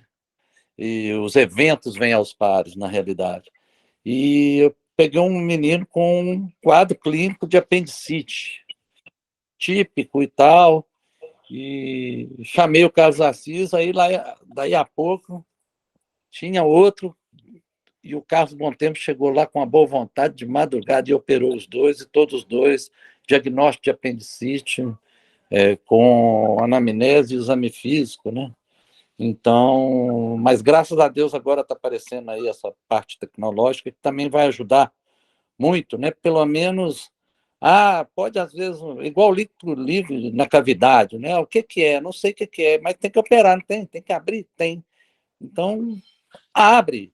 Então, o ultrassom vai ajudar muito também nisso, né? Aquela coisa assim, olha, não tem jeito, não tem outra saída, tem que ir para o bloco, não vai adiantar nada fazer outro procedimento. Então, acho que talvez o ultrassom, principalmente no pronto atendimento, vai chamar o cirurgião mais cedo, né? Vai chamar os especialistas de acordo com o que foi feito dessas imagens adquiridas. Então, assim, espero que isso chegue mesmo para poder ajudar, logicamente, no raciocínio clínico, né? Porque o exame clínico nunca vai deixar de existir. Isso aí, graças a Deus, a gente ainda tem essa consciência, né? E agradeço aí a presença de todos e parabéns. Muito bom, vamos fazer mais disso aí. Um abraço, obrigado. Obrigado, Patrus. Suas palavras enaltecem a reunião. Muito obrigado mesmo, tá? E Carlos Assis, viu? Teve uma hora que você mencionou o Carlos Bom Tempo, mas na verdade é Carlos Assis. Carlos Assis é um excelente Falei cirurgião, Bom tá, Tempo? Luiziana? É Carlos. Falou, mas assim, foi rápido. Correria, foi o Carlos Assis. Ô Luiz Tá, Hernani, Carlos, desculpa, Carlos Assis. os cirurgiões É a pressa para falar. estão saindo da cirurgia e indo para a imagem, né? Você fez isso, o Carlos Assis fez isso. É muito curioso isso aí, né? E Eu fui para terapia intensiva, né? Não, A Carlos imagem de Assis. fazer ultrassom, para mim, é só uma ferramenta para terapia intensiva. Eu não faço ultrassom em consultório, eu não faço exame, nem laudo. tá. Eu não laudo o exame. Entendi. Muito bom. Olha o Olavo chegando aí, ó. Ah, Olavo. Azar. Estava tocando violão no boteco. Tava dando voltinha com Fusquinha, Olavo? Agora que acabou minha reunião do condomínio, que programa maravilhoso que eu arrumei. Você virou síndico agora? Nossa senhora, que tristeza. Ô, vocês me perdoem, gente. Eu queria mais ter assistido. Grande Patrus, tá todo mundo aí. Maravilha. Carlos Assis. Perdeu a aula, tava ótimo. Carlos Bom Tempo. Pois é, perdi. Até Grande professor Hernani. Ó, se tudo der certo, nós vamos deixar disponível no YouTube. Aí depois você assiste. Beleza, tá joia. Aqui, vamos tentar mais colegas participar aí. João Paulo Moraes Neiva. E aí, o que você tem para dizer para nós, João? Só como tá dando eco, porque a Isabela tá do lado, eu prestando atenção no eco. Mas só agradecer a oportunidade, é isso mesmo. Essa é mais uma daquelas aulas que gera um incômodo muito positivo na gente. E realmente o ultrassom já virou presente para a gente. Eu tive um pequeno contato na época da especialização na Santa Casa, bem restrito para punção só. E aí depois numa aula do professor Pazelli, no Congresso Mineiro de Terapia Intensiva. E agora no João 23, essa sensação aí que comentaram mesmo, os residentes começam a dominar o serviço e quase que tutorar o ultrassom, puxando ele para todo lado durante o plantão e questionando e fazendo com muito mais volume do que a gente, que sabia às vezes um pouquinho só. E observando isso na época de pneumologia, né, como o professor Hernani colocou aí muito bem, as referências nossas em radiografia de tórax faziam isso muito bem, mas não incorporaram a TC e a ressonância. E eu vejo essa mudança como a TC e a ressonância, só que cabe no bolso agora em literalmente todos os sentidos, né? Não só em tamanho, mas em custo também. E aí eu percebi, falei, poxa, se eu não ficar esperto, eu não vou conseguir incorporar isso. Isso já virou uma realidade dos mais novos que já estão aí, né? Então, realmente, agora é importante profissionalizar mesmo, ter um tutor, ter um professor, ainda quero poder ter a honra de ser aluno do professor Hernani, porque eu acho que o mais caro de tudo é saber colher a imagem. E isso precisa de ser profissionalizado. Eu acho que não dá para ser só um curioso e ficar ali no Dunning-Kruger achando que é fácil fazer ultrassom, não. Eu acho que o mais caro disso é ser bem assessorado, é ser bem tutorado, que é a honra aí de participar dessa aula. Mas, enfim, é isso. Muito obrigado aí pela oportunidade. Eu que agradeço, gente. Ô, Hernani, o João é pneumologista, tá? João, o Marcelinho, o Marcelo Fux, né? Fúcio, que era presidente da Sociedade Mineira de Pneumo, ele formou com minha esposa. E aí eu ia dar uma aula no Congresso Mineiro de Pneumo, que ele pediu, mas depois veio a pandemia, não sei que não deu certo. E tem um artigo que é o ultrassom de pulmão, o grande amigo do cardiologista. Que os cardiologistas começaram a usar o ultrassom portátil na consulta e olhar o pulmão nessa interação coração, pulmão e cava. E aí eu termino a aula, o ultrassom de pulmão é o grande amigo agora do cardiologista, tem que ser amigo do pneumo também, né? E aí eu estava ensinando, mostrando para o pneumologista essa interação interessante. A conversa é longa, professor, eu não vou tomar o tempo precioso de vocês ouvindo mais os assuntos que vocês já sabem muito, né? Mas na pneumologia, de fato, é isso. No Congresso Brasileiro, ano passado, que a gente teve em Campinas, teve um curso pré-congresso de ultrassom do tórax, e uma amiga pneumologista, ela fez no Júlia, né, eu Santa Casa, mas nós somos contemporâneos enquanto ela fazia a clínica. E o mestrado dela agora no UFMG é comparando a sensibilidade do ultrassom de tórax com a tomografia. Olha só, gente, com a tomografia, por estudo de algo complexo, muito novo para a gente, que é a doença intersticial pulmonar. Então, assim, o POCUS parece o uso grosseiro do ultrassom, né? A gente fica, assim, no chinelo de quem mexe só com isso, igual grandes professores da área e ultrassonografistas que vivem do laudo mesmo, mas não, agora está extrapolando para isso, para doenças bem mais delicadas, assim, do diagnóstico. Então, é uma realidade muito bacana mesmo. Aí chegou a incomodar, eu falei, gente, onde que o negócio está? E eu não estou mexendo com isso, não tem como não mexer com isso, não é um preciosismo, não é algo que não é uma questão da geração mais tecnológica, é necessidade básica, esse negócio vai virar a nova radiografia aí, não vai ter jeito mesmo não. Seu microfone está fechado aí, Luiz Hernani. Não, é exatamente isso mesmo. Vários trabalhos já mostrando a sensibilidade. Ele fala que quando o paciente está começando a ter um infiltrado pulmonar, até eu captar a ausculta da crepitação, ele já tem uma quantidade de infiltrado interlobular ali, né? E para eu ter aquela imagem de infiltrado, do clássico de hemagogia de pulmão, já tem muito. O ultrassom pega antes. O ultrassom ele vai começar a chegar próximo da tomografia, com o custo menor e a praticidade, é lógico. Tudo dentro de um contexto clínico, de um raciocínio clínico e complementando uma coisa a outra, mas que realmente é uma realidade, e cada área vai puxar para um lado ali. Lá nos Estados Unidos, os reumatologistas estavam fazendo ultrassom músculo-esquelético na consulta, para avaliar essas dores crônicas, se era uma coisa de tendão, e por aí vai. Se você pegar qualquer especialidade, a gente tem um pouco disso aí acontecendo. Muito bom. O Suner, o doutor Suner é ortopedista, mas ele é diretor técnico do pronto atendimento aqui da Unimed, que é um serviço de referência em atendimento de emergência. Até o doutor Patrus aí é plantonista lá, a doutora Ana Ercília também, enfim. E aí, Suner, vamos colocar um ultrassom lá para o pessoal do pronto atendimento ou não? O É isso Luiz aí, Hernani tá. faz o treinamento da turma aí, cara. Ué. Vamos ver isso aí, ué. É uma coisa que a gente pode pensar. O Patrus vive apertando essa situação lá, né? Vamos ver. Acho que o professor de ultrassom a gente já conseguiu. Ué. É só rejeitar o aparelho e programar, né? Lógico que, como a gente está acontecendo muita mudança aqui, está para acontecer, não dá para programar nada por agora. Mas é uma coisa que a gente tem que pensar a médio prazo, com certeza. O aparelho... Com duas coisas, viu, Sumer? Quando a gente vai comprar ultrassom pronto-socorro, se for a radiologia subir, eles tomam. Eles mandam um velho para você. É o seguinte, geralmente os fabricantes ele empurram o aparelho de ultrassom normal, que vem com a sonda linear, a convexa e a ginecológica. Joga a ginecológica fora, a gente não vai usar, você tem que ter a sonda cardiológica. Na urgência tem que ter o preset de cardio e a sonda de cardio. Aí, Luiz Hernani... Se a gente for ver, a gente vai te consultar, com certeza. Obrigado. Aí surgiu uma dúvida aqui, rapidinho. Num serviço, assim, de grande volume e tal, o portátil, ele atenderia bem?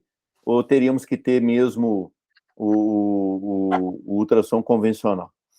Olha, o portátil, ele teve um boom aí, está tendo um boom, é interessante, porque você tem o seu para você fazer ali e tal, mas quando a gente está falando portátil, é um notebook.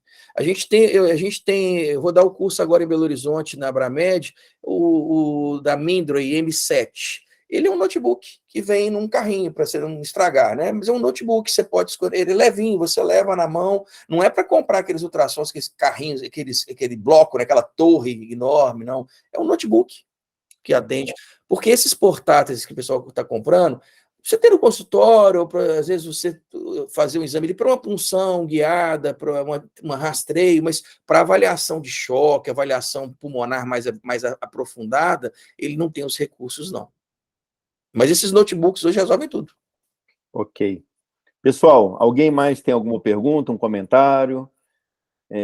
Saulo Montalvani. Saulo é cardiologista, trabalha até com ecodoppler e cardiologia intervencionista. Quer comentar alguma coisa, Saulo?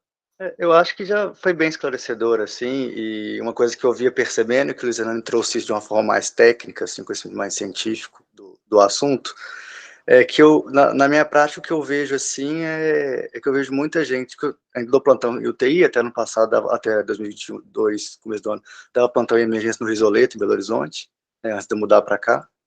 E o que eu via muito é muita gente utilizando o ultrassom estando na fase inicial da curva de Dunning-Kruger e aprendendo com pessoas que também estão nessa fase inicial e sem o interesse de estudar o método para saber como e quando deve ser aplicado, né? Então eu via muitas inferências erradas e muitas condutas tomadas de forma erradas baseados nisso. Então eu acho que é uma ferramenta extremamente importante. Eu também concordo que seja o quinto elemento do exame físico hoje, mas, de fato, precisa que as pessoas levem a sério e aprendam o que é realmente o método e como ele funciona, para poder ter realmente um benefício para o paciente e não gerar um prejuízo.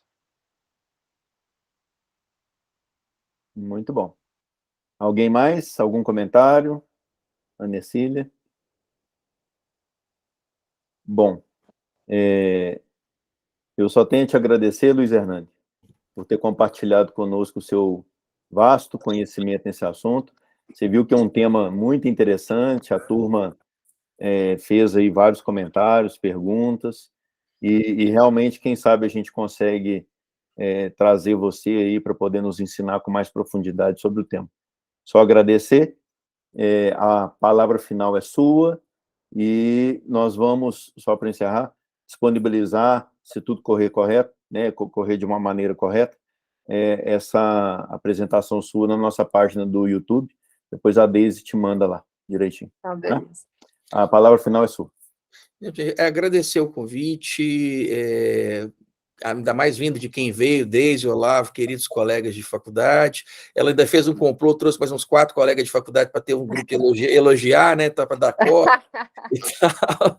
Mas, assim, agradecer o convite, foi um prazer, eu gosto de conversar, de falar, de ensinar, e ainda mais do assunto que eu gosto e estou estudando cada vez mais. E eu falo assim, não é nem dar aula, não, é aprender. Eu aprendo tanto dando aula, eu acho que mais da metade do que eu aprendi foi quando eu comecei a ensinar. Então a gente aprende muito mais, às vezes mais do que o aluno. Cada vez que você vai ter uma discussão, vem um feedback, uma colocação de um colega te dá um insight. Então, assim, o prazer está sempre, a gente cresce, né? Quando a gente compartilha, a gente bate papo, a gente ensina, a gente aprende. E eu fico muito feliz de estar aqui e estou à disposição. Obrigada, Hernani. Obrigada mesmo pelo convite. Muito obrigada. Foi ótimo, foi tudo bom. Boa noite, pessoal. Boa noite. Boa noite, Parabéns, pessoal. professor. Muito obrigada. Com Deus. Boa noite. Boa noite.